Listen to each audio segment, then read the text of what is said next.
In today's world, the opinions of others often influence how people live, act, and even think.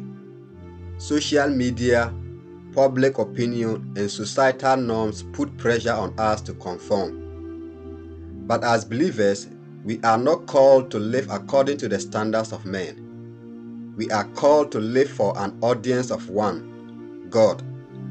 Jesus himself warned us about the danger of living for the approval of men. In Matthew 11 verse 16 to 19, he paints a picture of a generation constantly dissatisfied with what others do, comparing it to children complaining no matter what their companions did.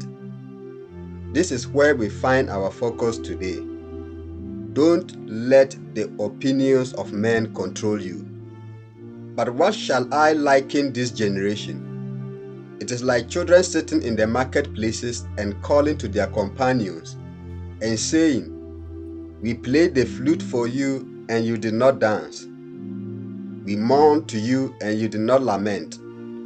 For John came neither eating nor drinking, and they say he has a demon. The Son of Man came eating and drinking, and they say, Look, a glutton and a wine-bibber, a friend of tax collectors and sinners.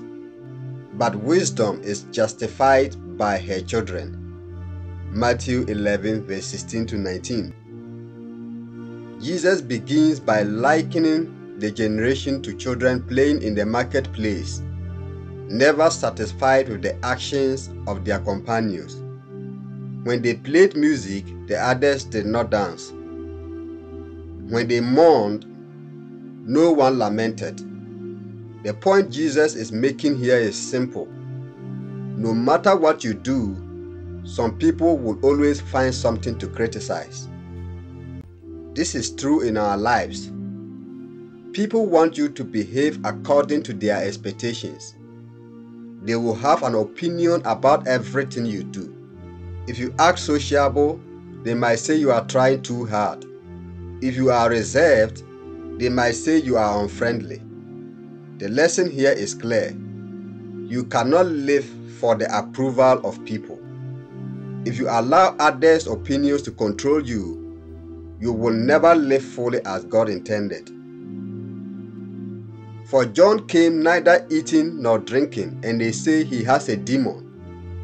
The Son of Man came eating and drinking, and they say, Look, a glutton and a wine-bibber, a friend of tax collectors and sinners. In these verses, Jesus provides two powerful examples, John the Baptist and himself. John was known for his strict lifestyle. He didn't indulge in food or drink, and people still accuse him of being demon-possessed. On the other hand, Jesus, who lived among the people, eating and drinking with them, was called a glutton and a friend of sinners. Here is the key takeaway. No matter what path you choose, some people will criticize you. John wasn't conforming to the social norms, and people judged him harshly. Jesus, despite his compassion and love for people, was still accused and judged. This shows us that the opinions of others reflect their own insecurities, biases, and misunderstandings, not the truth about who you are. As Christians, we need to ask ourselves, are we living to please men or to please God? Galatians 1 verse 10 says, "If I were still trying to please people, I will not be a servant of Christ." We cannot allow public opinion to dictate our actions, especially when we are called to follow God's higher purpose. If you base your life on the approval of men, you will cease to live according to the fullness of God's calling. People are fickle, constantly changing their views. Today, they may praise you. Tomorrow, they may scorn you. If you live to meet their approval, you will be tossed around by every shift in public opinion. Proverbs 29 verse 25 says, "The fear of man brings a snare, but whoever trusts in the Lord shall be saved. Seeking to please men leads to anxiety, dissatisfaction, and eventually spiritual stagnation. You will always wonder, what do they think of me? Instead of asking, what does God think of me? We are answerable to God, not to men. Jesus himself experienced false accusations and character assassination. Mark 14 verse 56 says, many false witnesses spoke against him, but their statements did not agree. People will often twist your words and misunderstand your intentions. They may give false testimonies about your personality or actions, but as Christians, we are called to remain steadfast in truth and integrity. The opinions of men will shift, but God's view of you remains constant. When you live to please God, you stand on solid ground.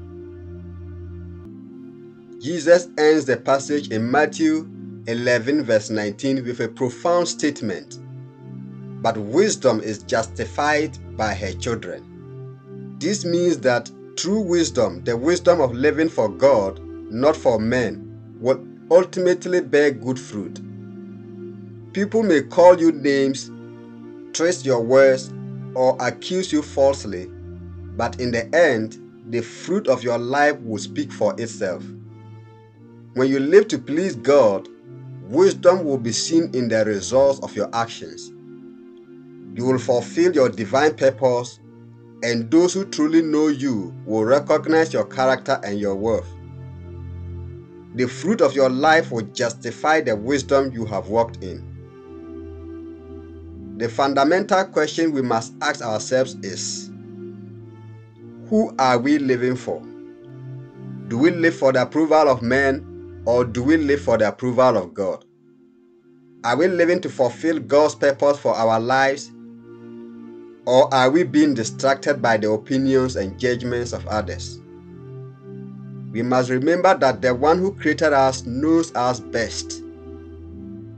Psalm 139 verse 14 says, I praise you because I am fearfully and wonderfully made. Your worth, identity, and purpose are not determined by the opinions of others, but by the God who created you in his image and likeness. As we conclude, remember this: you cannot please everyone, and you were never meant to.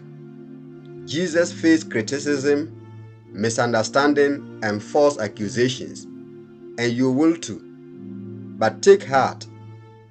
When you live to please God, you are living according to his design for your life, and no man's opinion can take away the fulfillment and peace that come from that. Stand firm in your faith. Live in obedience to God.